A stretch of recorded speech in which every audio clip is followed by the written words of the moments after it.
retomando aqui o nosso segundo vídeo sobre a geração de 1922, a geração da irreverência, a fase heróica do movimento modernista, a gente vai buscar aqui nessa parte analisar os textos mesmo dos artistas, as suas principais obras, que possivelmente serão aí exigidas do Enem, que tem as chances de surpreender vocês. Espero que não, que vocês aproveitem essa aula aqui para se familiarizar com essas linguagens, tanto com a filosofia, com o que a gente chama de estético e filosófico, como que certas ideias dos artistas, elas estão ali presentes no procedimento artístico que ele usa para construir o texto que nós estamos lendo. Então, a geração de 1922, nossa primeira geração, fica aqui esse segundo vídeo para a gente analisar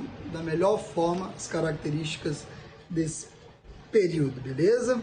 Então, professor, antes com vocês, geração 1922, nosso segundo vídeo.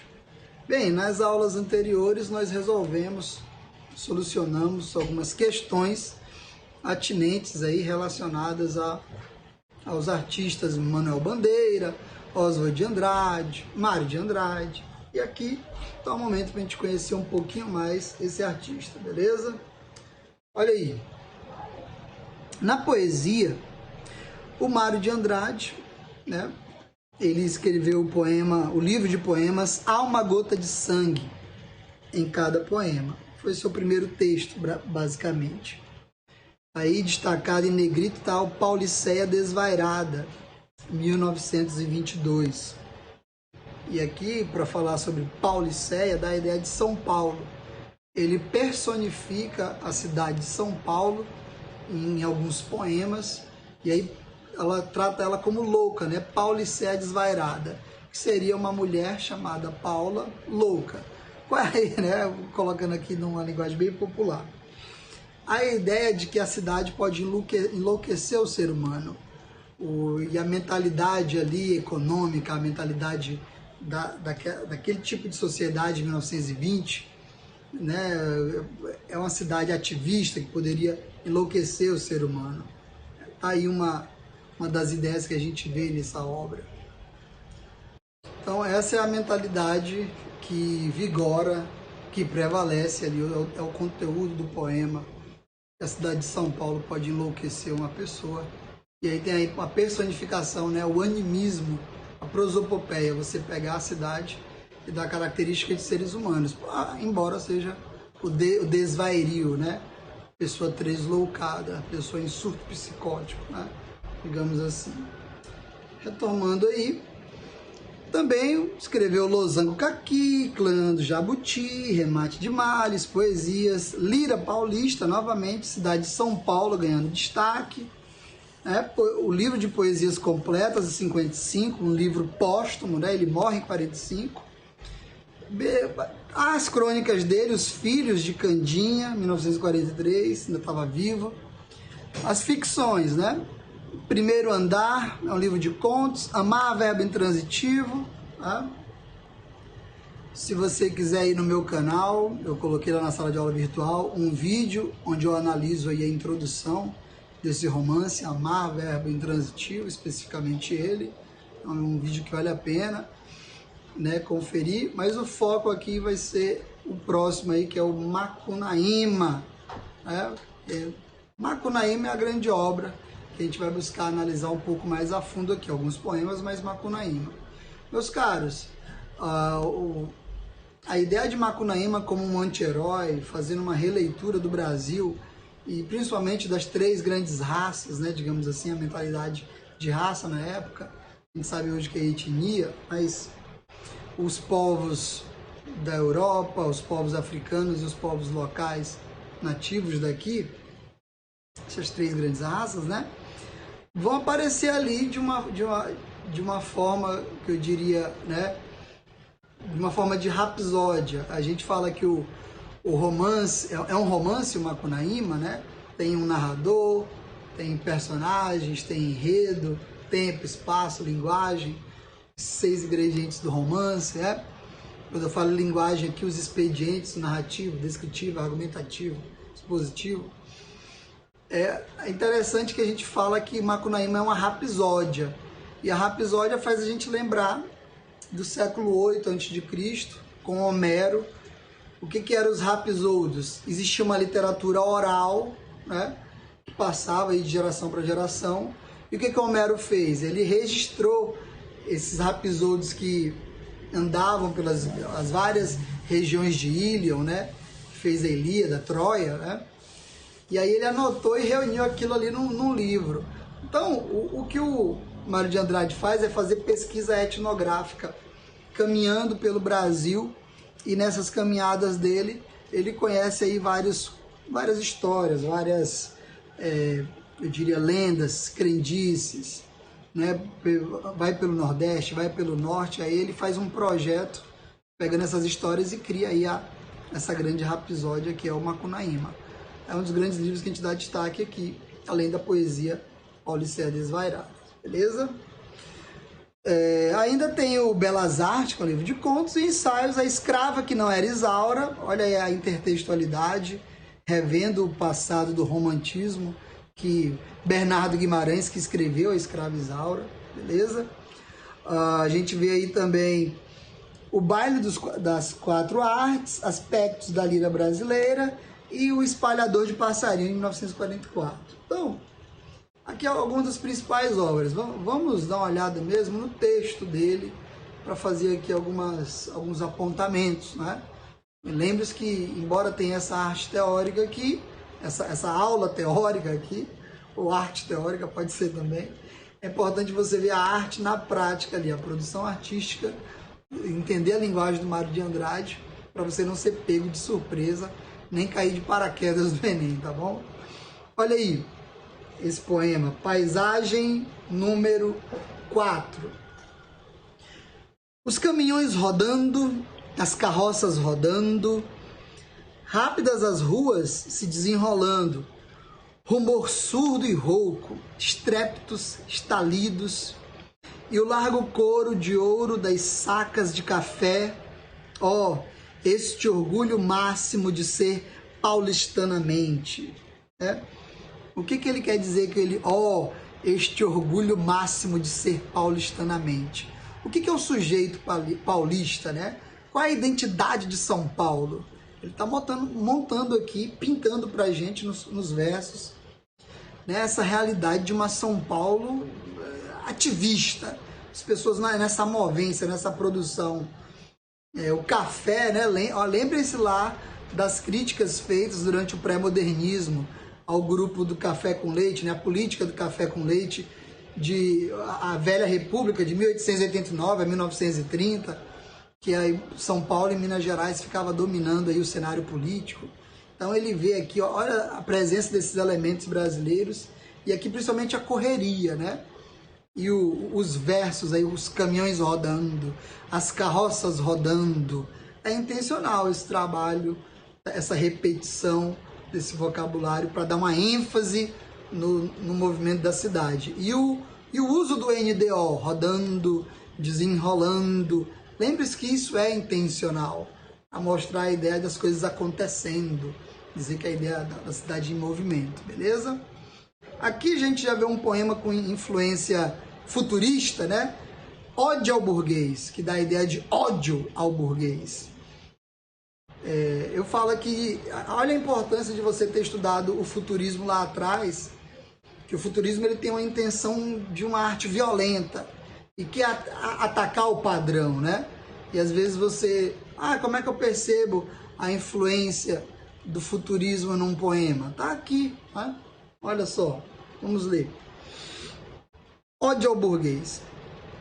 Ódio e insulto, ódio e raiva, ódio e mais ódio. Morte ao burguês de giolhos, cheirando religião e que não crê em Deus. Ódio vermelho, ódio fecundo, ódio cíclico. Ódio fundamentado sem perdão, fora o bom burguês. Ele até esse fu aí, exatamente o início daquele xingamento, né? Então perceba aí o interesse do Mário de Andrade em colocar nas próprias exclamações. Por que tem muita exclamação? Porque é intencional que a pessoa lê esse poema com essa violência. E o futurismo prega uma violência ao padrão que está ali. E o burguês repousava na figura dele uma mentalidade que, na visão do Mário de Andrade, atrasa a arte.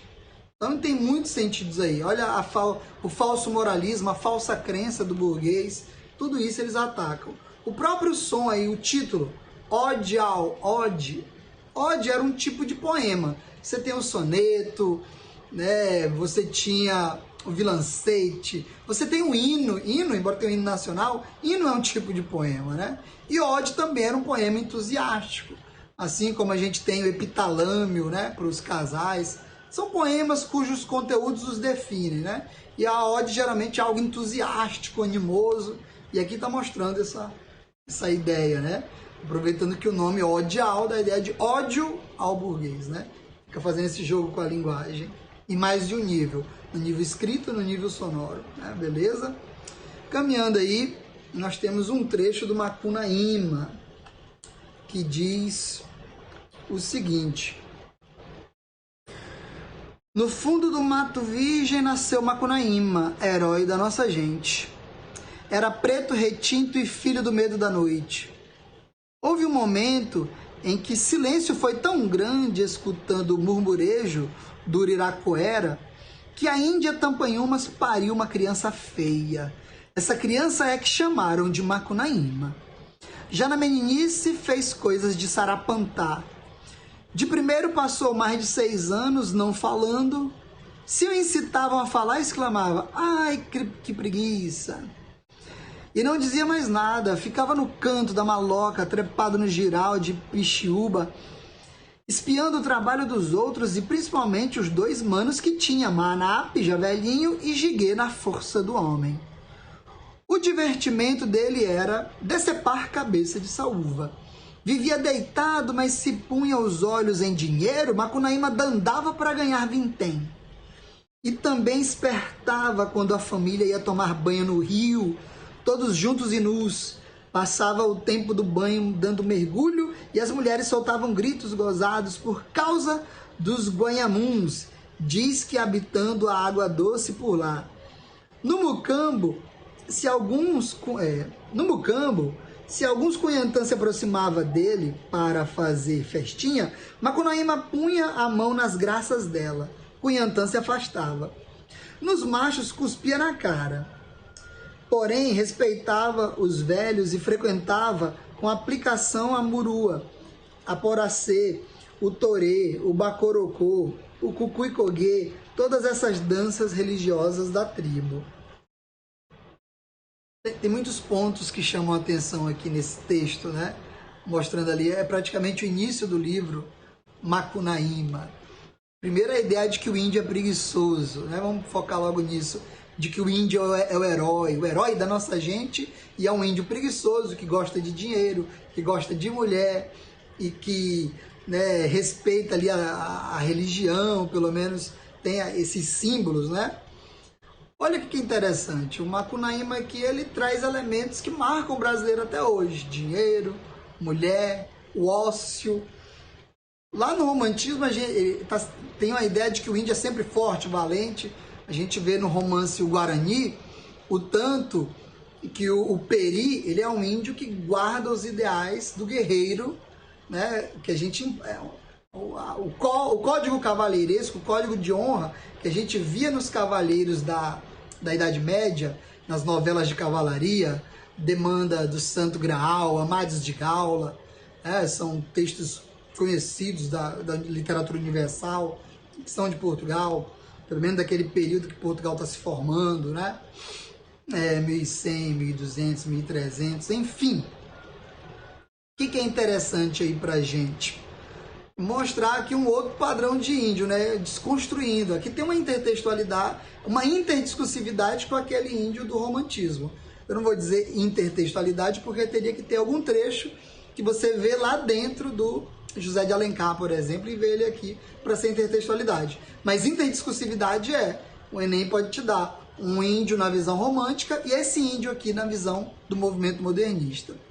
Então, salta aos nossos olhos também os procedimentos. A gente não vê que ele não usa vírgula aí, né? Ele tem uma linguagem mais direta. Olha só no último parágrafo, quando ele fala, depois do ai que preguiça. E não dizia mais nada, ficava no canto da maloca, trepado no giral de Paxiúba, espiando o trabalho dos outros e principalmente os dois manos que tinha, Manap, Javelinho e Jiguê na força do homem. O divertimento dele era decepar cabeça de saúva. Vivia deitado, mas se punha os olhos em dinheiro, Macunaíma andava para ganhar vintém. É uma linguagem concisa, né? Bem concisa. Evita ficar dando floreios. A gente vê muito que é uma linguagem da ação, né? Evita ficar com aquelas adjetivações, com muitos substantivos, com muitos adjetivos, que ficava deixando o texto muito prolixo nos romances românticos. Não, a gente já vê mais. Aqui tem uma herança, sim, da forma de narrar jornalística, que a gente já via lá no realismo e no naturalismo. Tem sim. O outro detalhe aqui é o vocabulário, o léxico, perto do índio, né? A gente lê esse texto e vê um vocabulário, a forma que ele chama a Índia, Cunhantã, se referindo à mulher, a mulher dos índios, né? O rio, o nome do rio. Claro, nós moramos aqui em Marabá, estamos habituados com alguns vocabulários, né? Parauapeba, Jacundá, Marabá. Mas aqui tem outros termos que, né, saltam aos nossos olhos. E também esse conteúdo. Olha como a gente percebe que esse narrador aqui, criado pelo Mário de Andrade, mostra pra gente toda a riqueza da religiosidade, né? Então é a prova de que o Mário de Andrade fez pesquisa etnográfica, vendo os costumes da religião, as danças, né, os hábitos, beleza? E claro que também um conteúdo erótico, de certa forma, a gente vê aí a apelação para um certo erotismo. Não era o Macunaíma ia lá beliscar as mulheres debaixo d'água e dizia que eram os peixes. Olha só que cena. Pode ser cobrado também no Enem, beleza? Continuando, mais um trecho do Macunaíma. Vou dar uma ênfase aqui. Macunaíma e seus dois irmãos, Jiguê e Manap, pretos retintos, estavam no meio da mata quando Macunaíma enxergou numa lapa bem no meio do rio cheia d'água. E cova era que nem a marca de um pé de gigante. Abicaram. O herói, depois de muitos gritos, por causa do frio da água, entrou e se lavou inteirinho. Mas a água era encantada, porque aquele buraco na lapa era a marca do pezão do Sumé, do tempo em que andava pregando o evangelho de Jesus para a indiada brasileira. Quando o herói saiu do banho, estava branco e de olhos azuisinhos. A água lavara o pretume dele. Nem bem Jiguê percebeu o milagre e se atirou na marca do pezão do Sumé. Porém, a água já estava muito suja na negrura do herói e por mais que Jiguê esfregasse feito maluco, atirando na água para todos os lados, só conseguiu ficar com a cor bronze novo. Manap então é que foi se lavar, mas Jiguê esborrifava toda a água encantada para fora da cova.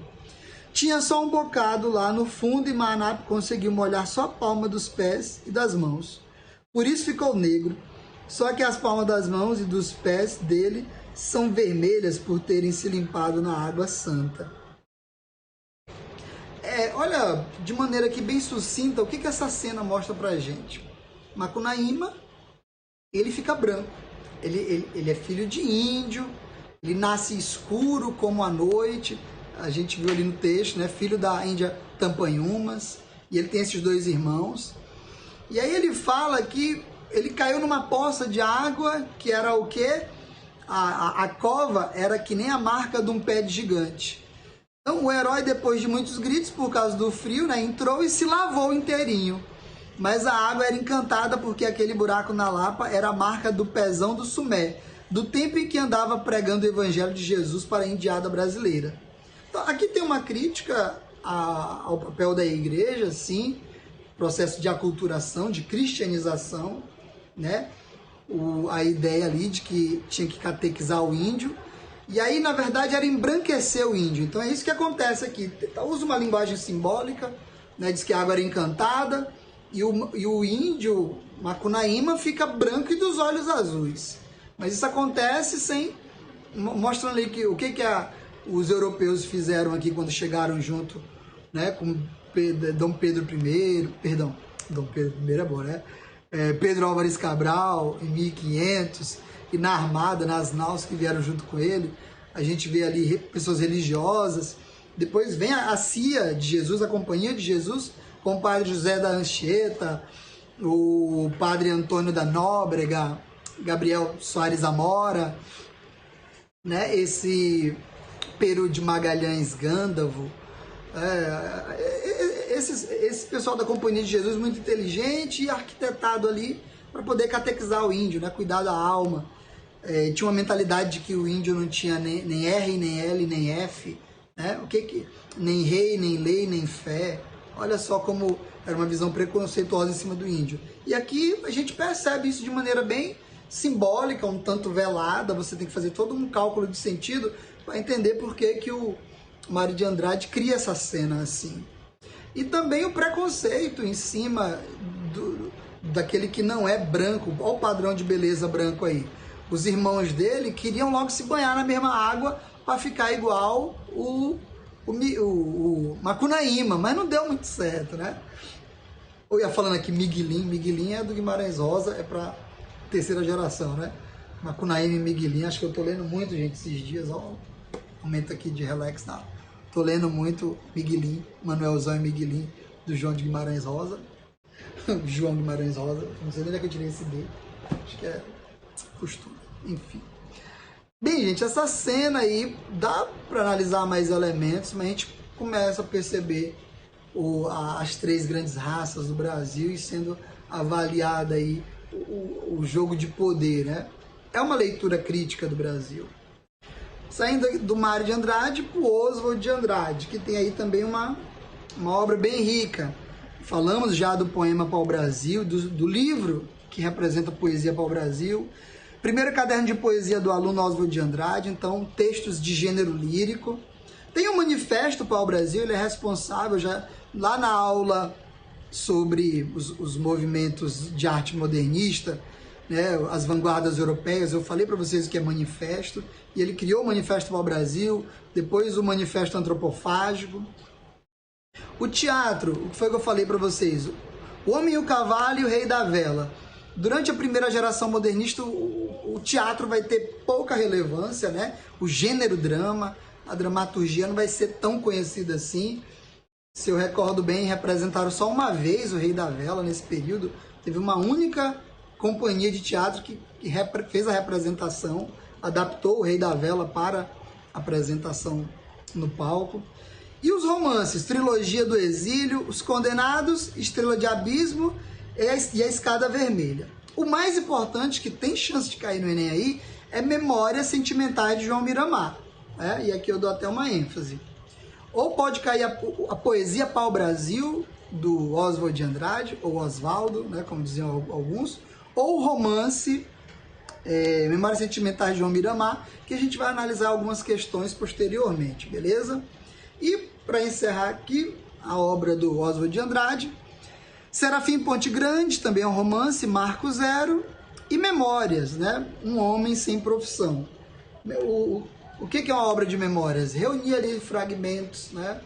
Em prosa, muitas vezes, dessas vivências que os artistas têm, beleza? Caminhando, vamos pegar aqui a poesia deles, gênero lírico. Pode cair texto em gênero lírico. Lembrando que na geração modernista vai tentar se acabar um pouco com essas fronteiras bem fechadas, né?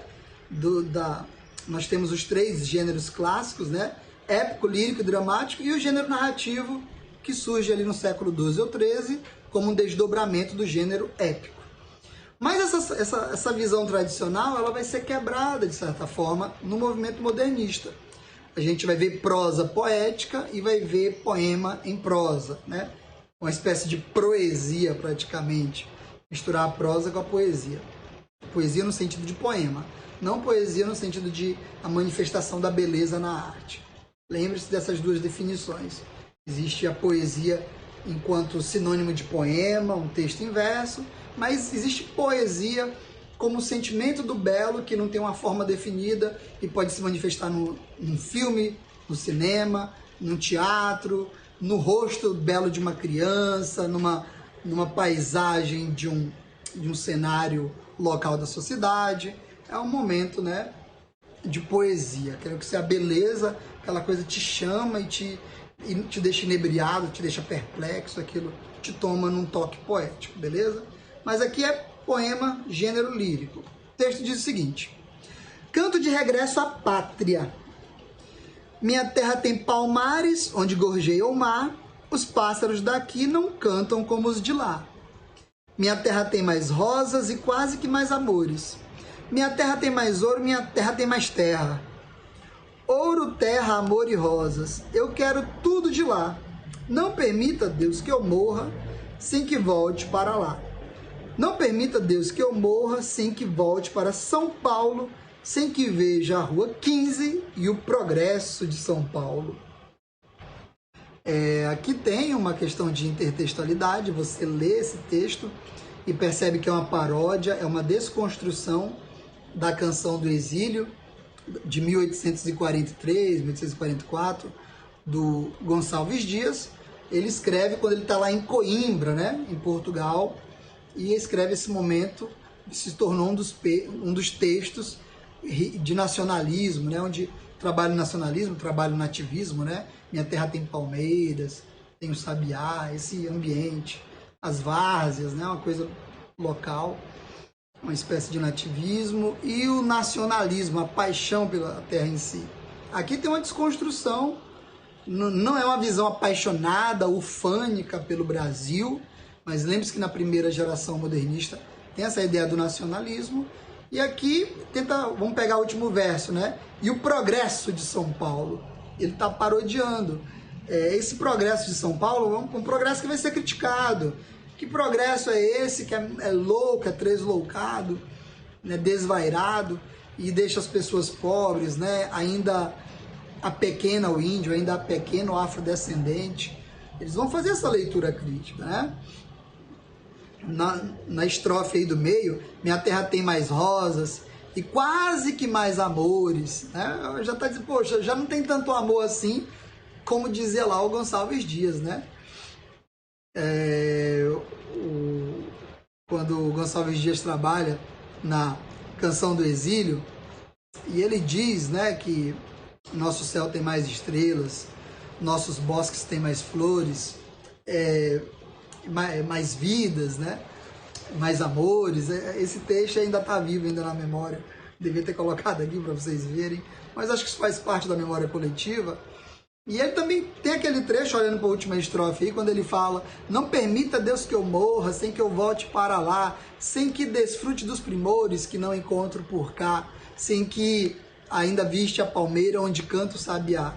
E ele fala, ó, não permita, Deus, que eu morra. Tá pegando o mesmo trecho, só que mudando os elementos, fazendo uma atualização ali para 1922, mostrando o progresso de São Paulo, né? Então, isso tudo é cobrado, essa intertextualidade, essa paródia, essa visão crítica, de releitura, né? É por isso que a gente fala que tem esses princípios de rompimento, menosprezo em relação ao passado, ideais anárquicos, tudo característica da primeira geração, beleza? Caminhando aqui, tem um poema chamado As Meninas da Guerra, né? Estação de trem, uma guerra, né? Uma galeria, né? Eram 3 ou 4 moças e bem gentis, com cabelos muito pretos pelas espáduas, e suas vergonhas tão altas e tão saradinhas, que nós as muito bem olharmos, que de nós a muito bem olharmos, não tínhamos nenhuma vergonha. Quase que não sai aqui o penúltimo verso, né? Mas aí a intertextualidade aqui, a paródia, o humor crítico, é com a carta de Pero Vaz de Caminha, de 22 de abril de 1500. A carta ali, que hoje é um documento histórico, né? A gente, naquele período, em 1500, era uma carta informativa, literatura de informação, Pero Vaz de Caminha querendo informar a coroa portuguesa dos achados ali, aquela nova terra. Hoje a gente vê como uma crônica de viagem, como um documento histórico, e aí o Oswald de Andrade teve acesso a esse texto E obviamente faz uma brincadeira aqui, fazendo uma releitura, né? Assim como o Pedro Vaz de Caminha viu as índias nuas, né? Agora ele está olhando para esse homem paulistano, vendo as mulheres ali naquele ambiente do trem, que era a guerra, onde se pegava o trem para viajar, beleza? Mais um texto aí, pronominais. Eu trabalhei esse texto na aula de português, né, com vocês, para mostrar aí um relativismo, uma pluralidade de visões sobre o Brasil. Dê-me um cigarro, diz a gramática do professor e do aluno e do mulato sabido, mas o bom negro e o bom branco da nação brasileira dizem todos os dias: deixa disso, camarada, me dá um cigarro. Então, ó, o primeiro verso e o último verso. Dê-me e me dê. Seria aí a língua padrão, né? E a língua falada, né? Seria o português seguindo as normas da língua padrão e o português que segue, que também tem uma norma, mas é uma gramática da oralidade, a gramática da fala. A gente não pode achar que existe só uma gramática, existem várias gramáticas, a gramática internalizada, que a criança está aprendendo ali, os adultos falando, é uma outra gramática. E aqui ele percebe pelo menos essas duas formas, né, do brasileiro, né, do bom negro e o bom branco brasileiro. E um último texto, erro de português, né? Qual é o erro aí? Quando o português chegou debaixo de uma bruta chuva, vestiu o índio. Que pena! Fosse uma manhã de sol, o índio tinha despido o português. Eu brinquei anteriormente com esse texto, né? Em outros vídeos também. Essa ideia aí de, olha a releitura crítica. Quem aculturou o índio foi o português. Então o português colocou os seus costumes sobre o índio. E ele fala aqui, ó, esse foi o erro do português. Deveria ter aceitado a maneira que o índio é. Olha a ideia que ele faz. É uma visão crítica, não está bem assim clara. Você tem que fazer um cálculo de sentido para perceber que... vamos supor que isso aqui fosse uma pintura, um quadro. Quando você tem um quadro que coloca o ponto de vista dos portugueses lá nas naus, na navegação, olhando para a terra e vendo o índio, você está colocando uma visão sobre a outra. Quando você vê, por exemplo, a pintura de Portinari, onde ele tem uma pintura onde ele coloca os índios em primeiro plano, olhando lá longe, né, as naus, você percebe ali o interesse de mudar a perspectiva. A gente recebeu durante muito tempo, 400 anos, vamos colocar assim, a visão eurocêntrica sobre os povos. E agora é a visão dos povos para com aqueles que os colonizaram, né? É essa a ideia. Beleza? Guilherme de Almeida, também um dos grandes artistas desse momento, que pode aparecer lá na prova em novembro de 2020. O romance Nós, a Dança das Horas, Meu, Raça, Nossa Bandeira, e a tradução, né, de traduções e poemas, Parnasianismo e Simbolismo. Veja aí a ideia da herança, né? O cara ser meio que neoparnasiano, neossimbolista. A gente vê o neossimbolismo na poesia do Augusto dos Anjos, a gente vê o neossimbolismo na poesia da Cecília Meirelles, o neoparnasianismo na poesia do João Cabral de Melo Neto. Então, é importante você conhecer aí esse ecletismo, essa pluralidade. Os artistas modernistas não são uma escola literária, são movimentos diversificados nesse momento. Enquanto você vê um cara criticando o parnasianismo, você vê aí alguns artistas revivendo o parnasianismo, ou pelo menos, não vou dizer assim, revivendo nesse sentido de cópia fiel, mas entendendo que existe um passado artístico que fica de herança. Dando continuidade, olha esse texto aqui, beleza? O que o Guilherme de Almeida nos diz com humorismo? Sossego macio da tarde, um sol cansado, passa pelo rosto suado, uma nuvenzinha alva como um lenço. Para enxaguar as primeiras estrelas, silêncio. E o sol vai caminhando sobre os montes tranquilos, vai cochilando e de repente tropeça e cai redondamente, sob a pateada dos sapos e a vaia dos grilos. A ideia de sapos e grilos é criticar aí, por exemplo, os sapos parnasianos e o grilo, o gramático, né, da língua portuguesa, essa preocupação. Mas tem também uma frescura aqui com a imagem, né, cochilando, a ideia de que o sol vai caminhando sobre os montes. Isso é uma imagem bonitinha que a gente vê, por exemplo, em Olavo Bilac, coisas semelhantes.